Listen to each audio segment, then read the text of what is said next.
بسم اللہ الرحمن الرحیم۔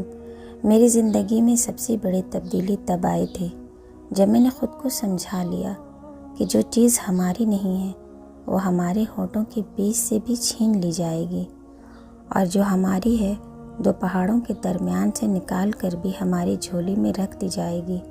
اور بس میں مطمئن ہو گیا کہ بے شک اللہ کے فیصلے ہمارے خواہشات سے بہتر ہیں۔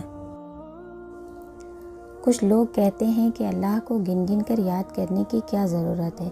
یہ بات وہی کہتا ہے جو تسبیح کو جانتا نہیں۔ تسبیح اور ذکر میں فرق ہے۔ تسبیح گنی ہوئی ہے، ذکر ان گنت ہے۔ ہر مخلوق اللہ کی تسبیح کرتی ہے، ہر مخلوق کی اپنی تسبیح ہے، مگر انسان کی ایک نہیں کئی تسبیحات ہیں۔ اگر گنے گا نہیں تو کئی تسبیحات مسلسل کیسے کرے گا؟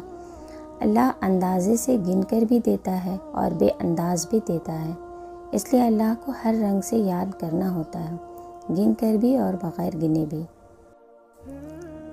رسول اللہ صلی اللہ علیہ وآلہ وسلم نے ارشاد فرمایا، جو آدمی علم کی تلاش کرنے کے لیے کسی راستہ پر چلے، اللہ پاک اس کے لیے جنت کا راستہ آسان فرما دیتا ہے۔ خودداری اور عزت نفس کی حفاظت ہر انسان کا فرض ہے۔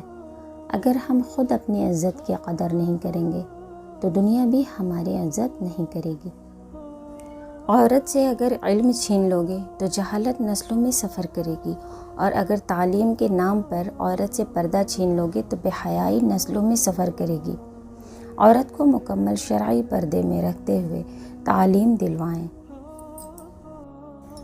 انا سب میں ہوتی ہے، جھکنا کوئی بھی پسند نہیں کرتا، مگر اس کے باوجود کوئی اپنی انا کا گلا گھونٹ کر آپ کے لیے جھک رہا ہے، آپ کو سنبھال کر رکھنا چاہتا ہے، تو قدر کریں ایسے رشتوں کی، ورنہ اچھے لوگوں کا کیا ہے، وہ کہیں بھی کسی بھی جگہ اپنا مقام بہت آسانی سے بنا لیتے ہیں۔